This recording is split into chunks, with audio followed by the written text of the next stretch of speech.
Maayong adlaw inyong tanan mga ka-dear friends, kininausab inyong ubos nga lagad nga si Papa Joe. Karong adlaw lahi na sad nga istorya ang tagatag kinabuhi diri sa tuang YouTube channel, ang Dear Papa Joe Stories. Ayaw kalimot pag-subscribe o i-click ang notification button o i-appeal na lang pod ang katabi with Ate Gems para ma-notify mo sa mga bagong istorya nga atong idalit kaninyo. Sa atong mga kaigsunan, labi na karong panahon na, ato adeng iampo sa ang atong mga igsuon karon nga mga OFWs, labi na sa atong mga viewers karon kay ubay-ubay itong mga viewers, subscribers nga naa sa Middle East. Kaunta, safe lang unta sila. And kung kamo nga mga OFWs nga nagtanaw na to karon, please comment sad below kung kumusta ang inyong sitwasyon diha ug asa mo dapit sa Middle East. Okay? Sige.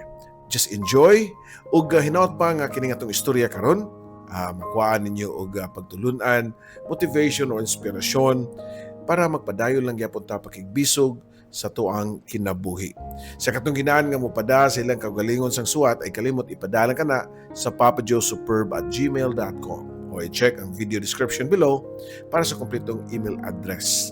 So dito maglangay o ganiya na ang istorya sa tuang sender nga naguluhan og anghel sa yuta. Ang istorya ni Miles. Diri lang sa Dear Papa Joe Stories. Oh, dear Papa Joe, tagapayo ng puso. Sa bawat kwento, ikaw ang sandalan ko. Sa pag-ibig, sa sakit, sa pangarap at saya, ikaw ang tinig ng bawat nag-iisa. May iniwang sugat, may bagong simula sa mga liham. Hinahanap ang pag-asa sa bawat kwento mong pinakikinggan. May aral at saya na hindi malilimutan.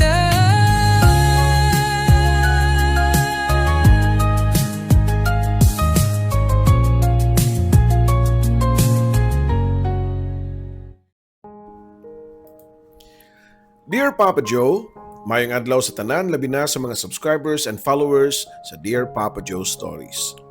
Itagol lang ko sa pangan nga Miles o sa katypical nga Gen Z nga nagpuyo dinilang sa Visayas region. Sugdan nako ang istorya nito pagkahuman sa kong college graduation. Graduate day ko og BSIT pero wa pa ko mga apply og trabaho kay ganahan pa ko nga mo relax after pila ka years nga sigig eskwela. Gusto ko nga mo experience nga magtambay na pud. Kana ganing wa kay laing buhaton kundi matug, mukaon, mumata, magduwa og computer games. Mo na cycle sa daily routine nga akong gustong matiluan kay sukad pa grade 1 hangtod na human kog college. Wa na ko'y laing gibuhat kundi magtuon. Honor student magugupirmi unya gusto sa akong parents nga ma-maintain ang akong grades para ma-appeal sa top sa among klase. And yes, nahatag na ko nila ang ilang gusto. Dahil ko grado pirmi, appeal sa with honors, which is nakita masad nako nga happy ang akong parents sa akong achievements. Pero diyan nakagraduate na ko, ang giingnan akong parents nga mo pahuway sa ko bisan og 1 year para magtambay. Nisugot raman pod sila, kay di masad kinahanglan nga manrabaho dayon ko para buhion ang akong kaugalingon.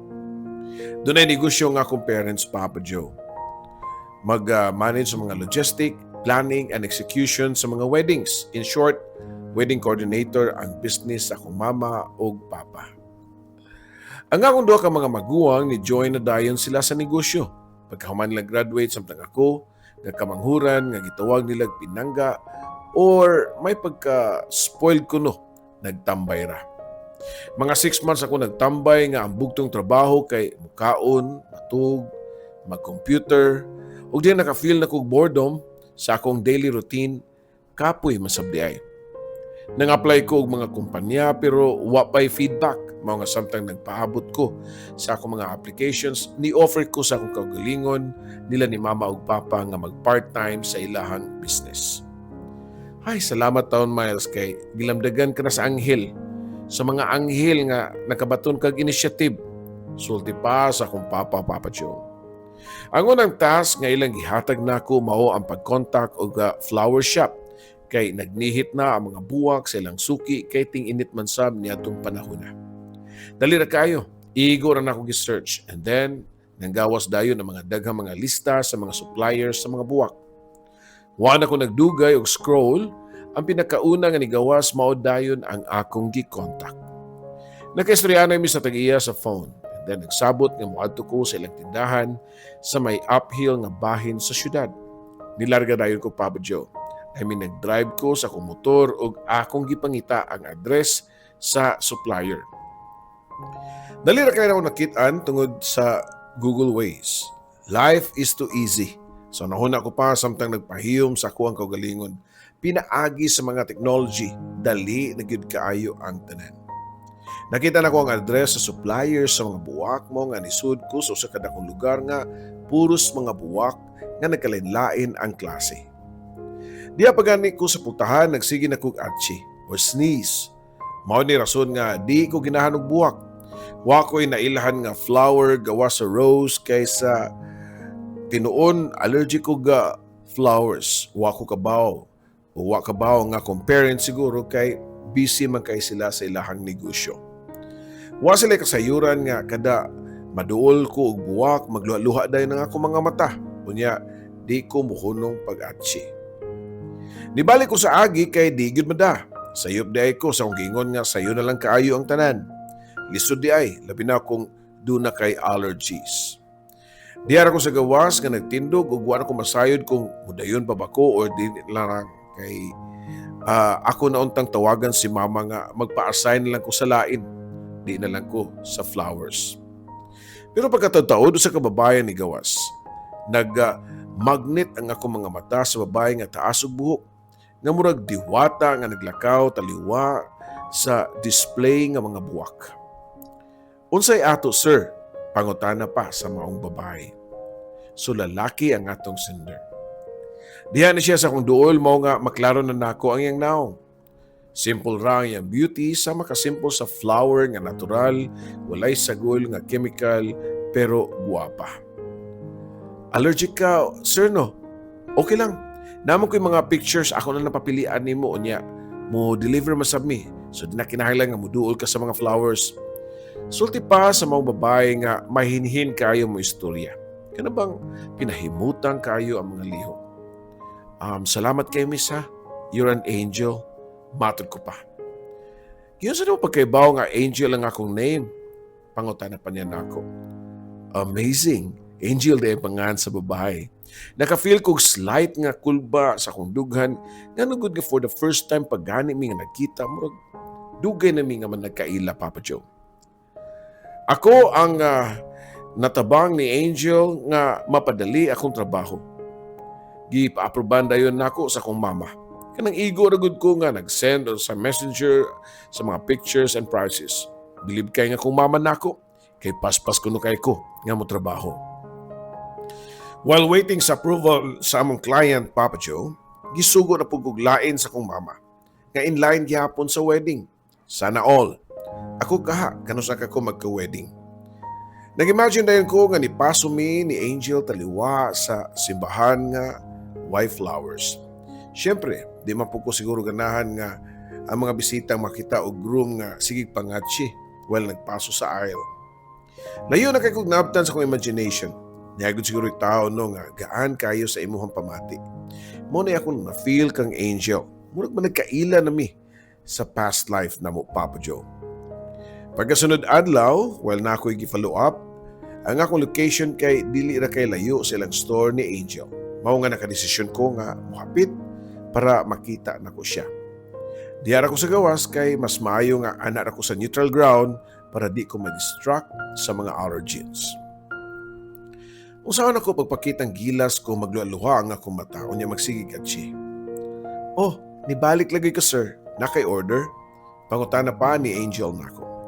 Oh, naa pero dili flower, kundi Angel, ikaw, char. Corny ko pa nga tubag Papa Joe. Nabaguhan ko sa akong kagalingon kay OA naman hinungkay ko nga dili man ta ko ingon ana sa una. Sa langit, naidagang anghel didto. Baos pa ni Angel. Pakonihay na gid mi itong higayon na Papa Joe. Bitaw Jill, pwede ma-invite ka? Birthday o kasal? Tubag pa ni Angel. Palaban sa ni siya. Musukol po di ay o kabuang. Wabit ako mag-joke. Seryoso ko Jill. Mangapit na. May nang ato tas kapihan kay layo ko sa buwakan. Matod ko pa. Sa akong kalipay, nisugot si Angel nga mga pimi sa gawas. Nisakay siya sa kumutor bisan og way helmet. Okay naman, way manakop. Kay naama mi sa medyo bukid-bukid nga bahin nga layo unya tagsara atuon og manakupay. Dali naman po dinuon ang among dagan kay na may mga kapihan duol sa ilahang lugar. Akong ipangutana sa Angel. Anak ka sa owner sa flower shop no? Pangutana ko pa. Unsay anak? Tindera ra ko uy, tubag pa ni Angel. At first di ko makatuo nga tindera ra siya kay datuon kay sige tsura. Tabian man siya nga klase nga pagkababay. Kung lain topic ang hisgutan, labi na sa politika, pero kung personal background na gani niya nga ako ipangutana, limited kaayo ang iyang mga tubag. Na may kaliwat nga mistisa no, pangutana ko pa niya usab. Ambot lang, wa man ko kaila sa akong real family. Adopted naman ko sa akong lola. Akong lola Auring, nga kaila na pod sa akong amo sa buwakan, mo'y nag-adapt na ako. I hope natubag na ako imong pangutana. Wa ko masayod kung kaliwat ba kong mistisa. Kaluoy po dahil niya, orphan dahil siya. Nitubo pagsamot ang akong feelings nga kinahanglan, dili na nako paugmaan. Since na naman yun siya sa akong tubangan, ako nila siya sultian sa akong tuyo ngadto kaniya. Nag-confess dayon ko niya, Papa Joe. I really like you. Sa unang kita pa lang nako nimo, grabe ha, oy, murag diwata. So kada to nga time, maglisod ako katug. I guess I'm in love with you, Angel. Matod ko pa. Pero nitubag ra po siya dayon nga, ayo sig binuang di Miles, uy, I don't believe in love. Ha? Nga naman, kanindot sa ma-in love, I do believe in love. I do believe na love can change a person. When we love, we feel better and the world around us will become better too. Grabe pa akong English, Papa Joe. Daan na sa ito pabilib pero wa mo believe si Angel na ako. Miles, sorry kayo ha. Nga siguro nahatagan ti kag false hope sa akong pagkuyog nimo karon. Pero ang tinuod, walay meaning ang akong pag-uban nimo. Unya, ningon dayon siya nga nako Papa Joe nga kinahanglan na siya mo balik sa flower shop kay gipangita na siya didto. Gihaton ako si Angel, unya pag naog niya sa akong motor instead mingon nga bye, lahi ang iyang gisulti nako. Ayaw na kog ari ha, kung wala kay order ha. I wish nag-joke lang siya, pero seryoso o feeling nako mura rasab og niingon siya nga di na siya gusto makakita sa akong dagway. Nagol ko, Papa Joe. Samtang nag-drive ko sa akong motor, wa ko sa maayong kondisyon. Gibasol na ako kung kagalingon nga basin, sobra ra kayo kapresko. Ikaduha pag namong kita ni Angel pero nag-confess man dayon ko na lain hinuon siya. Okay lang, kay customer baya ko. Naamsa ko yung number ni Angel. Ako siyang giteksan o nag-reply siya, naba ko na ko'y order. Order na yun ang importante niya. Wada ay mutalab ang akong pleasing personality. Mao po na nakapa-excite na ako kay di siya sama sa babae nga humok og ilong. Dili sa pagpanghambog sa akong past relationship, ako may panguyaban, Papa Joe. Nagpa-hard to get good si Angel kay akong tawagan i-cancel ang akong tawag. Hangtod nga niabot ang adlaw sa Sabado, mga 2:00, ang oras, gitawagan ko sa akong mama kay ipahatod ang iyang power bank. Kay kalubaton na ko no yung cellphone. Di pwede nga mapagngan siya og phone kay naa siya ka-meeting nga client. Nag-drive na pud ko para ihatod ang power bank sa akong mama sa usa ka coffee shop kay naa didto ang iyang ka-meeting. Pagsud ko sa coffee shop, ako din nakit-an si mama sa usa ka table niya na siya kauban nga mga tao nga kung wa ko masayop. Client niya sa wedding. Dihan ako sa ilang duol, napatras ko sa akong lakang. Nakaila ko sa babae nga usa sa mga ka-meeting sa akong mama. Ang flower girl nga si Angel ang tindera sa buwakan. Nagka-tinanaway mi ni Angel, unya, nitindog siya para mag-CR. Ako din siyang gisundan. Jill, nadayon gyud ay og kuha si mama sa inyo mga buwak. Abi nako og naa siya laing nakit-an kay mao may ang sulti nga na ako noy nag-offer niya nga mas barato. Matod pa nako niya. Nipahiyom siya nako. Wa ko ni ari oy para manindag buwak. Ni ako kay ako ang bride. Tubag pa niya Papa Joe. Ha? Ikaw? Kaslunon na ka? Nitando siya og Papa Joe. Siya ko ang kaslon. Na-shock yun ko. Kay wa man siya gisulti na ako niya itong nagka-istorya mi. Nga, di na di ay siya available kay kaslunon na siya. Ang iyang giingon kay di na siya gusto nga magka-close me. Mao di ay. Gitanon ako ang table nila ni mama o wa ko'y nakita nga lalaki. Usa ka tiguang o usa ka batanong babae ra ang iyang kuyog. So ikaw di ang client ni mama. So kung kaslunon na ka, asa may mong pamanunon? O fiancé? Ngano ikaw raman? Pangutana ko pa. While nagpa-pretend nga wa ko nasakitan. Busy si Greg. Mubo pang tubag ni Angel unya nibalik na sa table nila ni mama. Wa ko muduol sa ilang table. Nag-order ko og unya naglahi ko og table nga ako pang gituyo nga magatubang mi ni Angel. Kay ba ko nga wa may mutang si Angel kay halos wa ko'y pamilok nga naglantaw kaniya. Naunsa naman ko nga mura naman nung kog na-obsess sa babae nga kaslunon na, Papa Joe. Mura naman hinong kog wala na ko'y laing nakit ang babae si Angel na lang gyud. Basta ganahan ko ni Angel. O di ko mag-give up. Samtang wa pa siya nakasal ug nila pa mailog pamanggani ang yuta nga naititulo. Ang babae ba hinuon nga magpapatitulo pa lang. Usa ka adlaw niadto, schedule nako sa akong final interview sa akong applyan pero pagkaibaw nako nga mag-meeting si mama og iyang client nga kaslunon nga ang pangan kay Angel ug Greg. Ni-offer ko sa akong mama nga ako'y mo drive sa sakyanan kay wa man say available nga maka-drive. Sayang ang interview kay positive ra ba gyud ka ito nga madawat ko pero bahala na. Mas importante kasi Angel kay sa ako ang trabaho. Pagkakita ni Angel nako murag ka-atrason siya pero wa siya nagpasabot. Mao day na iyahang pamanunon, mura naman og senior citizen. Matod ko pa sa akong nahuna bisan na nakaibaw ko nga wa ko'y katungod nga magselos pero nagselos ko. Hilom ra ko nga naglingkod sa pikas lamesa. Samtang sila kay nag-meeting about sa ilang kasal.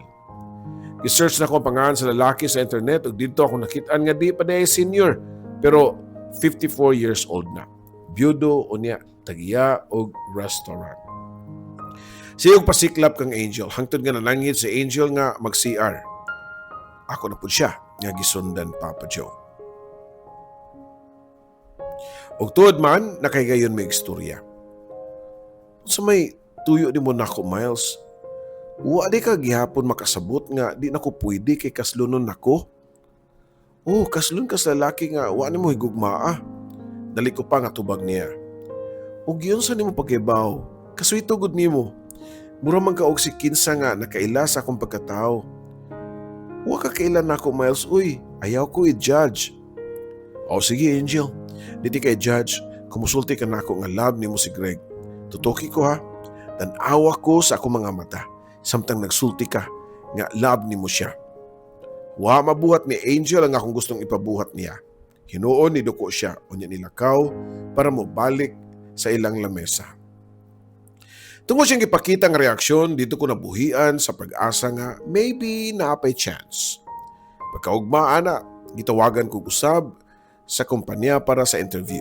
Abigyan akong na-cancel na, pero maayo kay wala pa.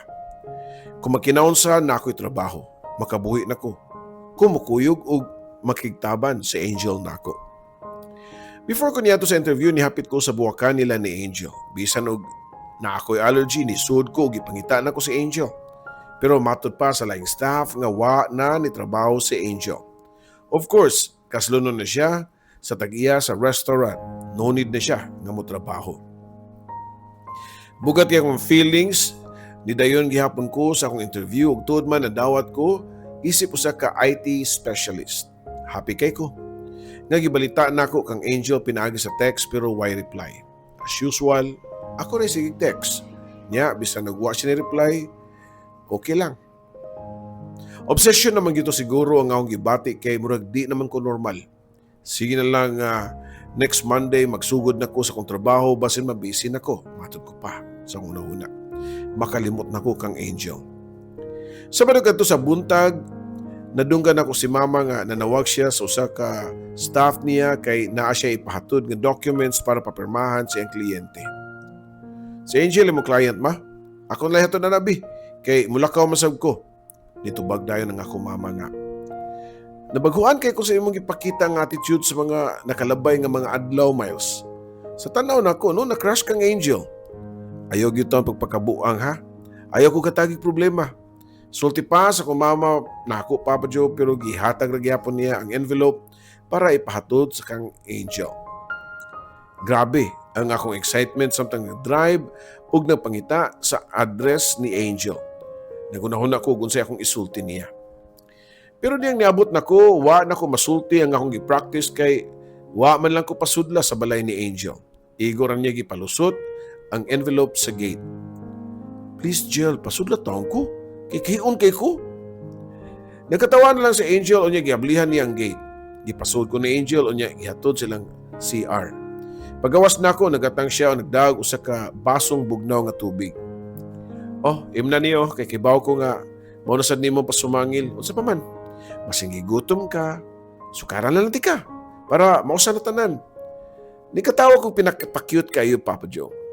Sus, mao yun ay nainlaban ako ni mo, Jill, eh. Ang hirap mong kalimutan. Nag-inusara lang ka aning kalibutan na yun. Matod ko pa niya, o gitubag po ko niya nga, burit mo, Miles. Walay mo lulan, no? Kumaw na. Naginusara lang day ka. Makalugar ko sa kung gustong buhaton. Ug unsa man kuno imong buhaton, aber? Game pa nga pangutana ni Angel. Niya itong mga takna, Papa Joe, murag na yawaan nagyug ko. Di man unta ko or duwa to sa apil sa kong plano. Akong plano man unta. Mao gitong akong gi-rehearse na daan nga ako siyang panguyaban og tarong. Promisa nako nga magmalipayon siya, panggaon ug mahalon. Di magkalisod-lisod kay nala ko'y trabaho. Pero actions speak louder than voice. Gi-corner ako sa bungbong si Angel hangtod nga wa na siya katrasan. Unya akong gikisa ng iyang aping. Nakita gyud nako ang pagpiyong niya sa mga mata, mao nga nakaingon ko nga naapag gyud chance. Klaro nga ganahan pud siya nako. Gikisa nako sa Angel siyang lips. Dito, di ko makatuo kinibaw siya og hawak nako. Nag-lips to lips mig dugay. Pareho mi nga nihangak hangtod nga nahikapanan nako ang init na kaayo nga lawas ni Angel. Gamay na kuwang, mahitabo na ang paglinapaay sa layon og karnero. Pero wa mahitabo, Papa Joe, kay day tricycle nga nihunong sa ilahang tungod. Dayon hinay-hinay nga gitukmod ko ni Angel dungan siya pangingon nga, pauli na Miles, nabot na akong lola. Di ba't ako gusto mo buhi isang pag-akus kang Angel pero naabli na ang gate kay padung na musud niya lola. Lakaw na please. Please, lakaw na. Sige, Jill, mulakaw ko. Pero please, tubaga. Ang ako mga tawag ha. Reply ang akong text. Hinay nga nitando si Angel nako. Mao nga gibuhian ako siya dungan sa akong lawom nga papanghupaw unya ni talikod na para mogawas sa ilaha. Nasugatan pa nako silang Therese ang iyang lola. Nangay ko katahuran unya ni gawas silang gate dayon sakay sa akong motor ug nagpabulhot. Sakit kay sa akong dughan kay kaybaw ko nga complicated among sitwasyon. Nakapangutan ako nganong karon pa mami nakita ni Angel. Nagbasol ko nganong wa ko'y pakialam sa negosyo sa akong mama. Maybe nagka-cross na nga munda ni Angel og early and maybe napay chance nga mahimong kami or basin kami naunta ang kaslon. Pero di pagyapon ko mo surrender. Kinapay nahabilin nga 1 week before silang kasal. Di pa ko angay magpakawa sa paglaom. Pagkabot ako sa amuan, isudayon ko sa akong kwarto unya gitextan sa Angel. Ako siyang giingnan nga napay time. Ako siyang gihagad nga magtaban mi, Papa Joe. Nagpaabot ko sa iyang reply pero wala. Ako siyang gitawgan, cancel ang call. Pagka Monday mo na akong first day sa trabaho, night shift ko, mao nga nag-adjust jud ko sa akong pagkatug sa adlaw. So many times nga gusto na kong atuon sa Angel sa ilaha pero gipugnan na ako kung kaugalingon. Di mahimo nga manghilog ko. Di ko kontrabida sa pelikula. Naarag yun ni Angel kung magpakasal siya sa lalaki nga wa niya higugmaa. Kanong di magyud nako makalimtan ang humok kaayo nga ngabil ni Angel. Sigurado ko nga napod siya feelings nako kay dili siya pa kiss o di siya mobaws og kiss kung wa pa siya kagusto nako. Nag-hope paghihapon ko hangtod nga niabot ang adlaw sa kasal ni Angel. Nangutan ako sa akong mama kung madayon ba ang kasal ni Angel. Ay, siyempre, sa pagtuon nimo nga salida sa sine, kay muran away bride para makiktaban sa lalaki nga iyang nagustuhan bisan uguwahin na niya na ilhan. Dili ni salida Miles mong pagmata. Kung ako pa ikaw no, focus kasi mong trabaho. At ito pangitag babae ito sa trabahoan, uy. Siya ro kadagang call center agents, wa kay makitaan nga anghel dito.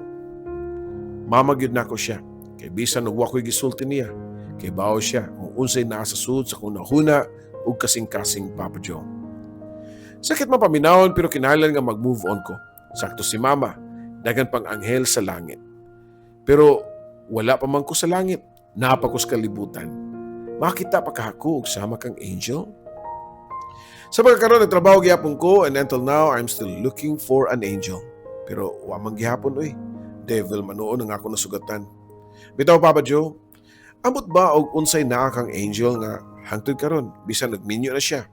Dili pa man gihapon ko makalimot niya. Single gihapon ko. Usahay, naay ka fling-fling pero nothing serious. Maybe wala pa moabot ang babae nga para nako. Magpaabot na lang ko, Papa Joe. Hinaot pa nga na imo abot. Dini na lang kutob ug daghang salamat. Imo magtatampo, Miles. Daghang salamat, Miles, sa imong suwatampo nga medyo makakilig, no? Pero sad to say nga dili siya happy ending sa side nimo. But it could be a happy ending sa side sad ni Angel. Well, di gud na to malikayan ana nga lagi mga tao nga masugatan nato nga murag tan-aw nato siya ang para sa tua ug ikaw para sa sayaha. Pero again, dili man kamo ang gidestined para sa usag-usa. Mura sa na siya trabaho. Nga dunay trabaho nga maski unsaon nimo og gusto nga makabot ug ang trabaho sa para imo pero mahugod gyapon ka sa laing trabaho. Mao na ginaingon nga di gyud nato mapugngan kung unsay gitagana para kanato. But who knows? Wa gani ka kabaw sa tanang mo comment diri sa tuang YouTube channel. Basin ana ra na nimo makaplagan ang gitawag nimo og anghel. Maybe sa pagkakaron wala pa. And maybe puhon or sooner magpadana ka na og laing suwat tungod kay nakaplagan na nimo ang imuhang anghel. Daghang salamat kayong tanan sa mga nagtanaw karon. Don't forget to subscribe. Kini inyong ubos nga lagad, Papa Joe.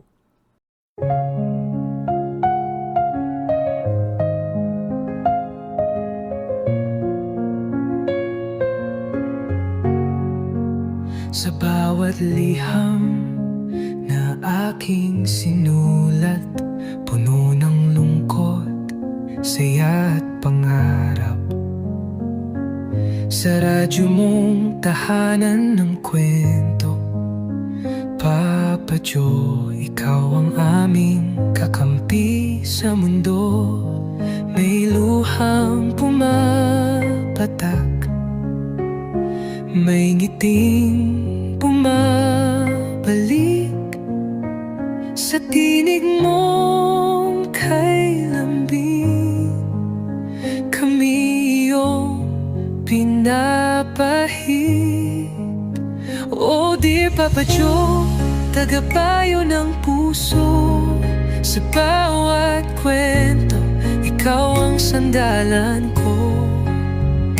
Sa pag-ibig, sa sakit, sa pangarap at saya, ikaw ang tinig ng bawat nag-iisa. May iniwang sugat, may bagong simula sa mga liham. Hinahanap ang pag-asa sa bawat kwento mo.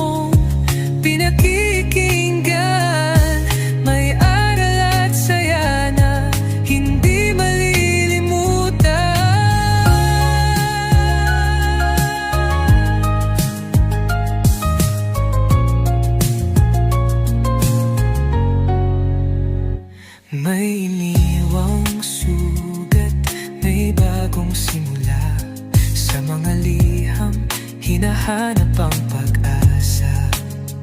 Sa bawat kwento mong pinakikinggan, may aral at saya na hindi malilimutan. May luhang pumapatak, may nginting bumabalik sa tinig mong kailan din kami iyong pinapahid. Oh, dear Papa Joe, tagapayo ng puso. Sa bawat kwento, ikaw ang sandalan ko. Sa pag-ibig, sa sakit, sa pangarap at saya, ikaw ang tinig ng bawat nag-iisa.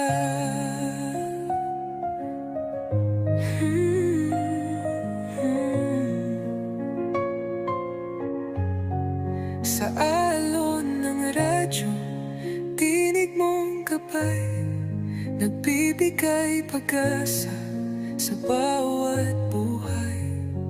Kahit saan man kami dalhin ng mundo, ikaw ang kaibigang laging nandyan, Papa Joe. Oh, dear Papa Joe, aming kaibigan, salamat sa kwento mong walang katapusan.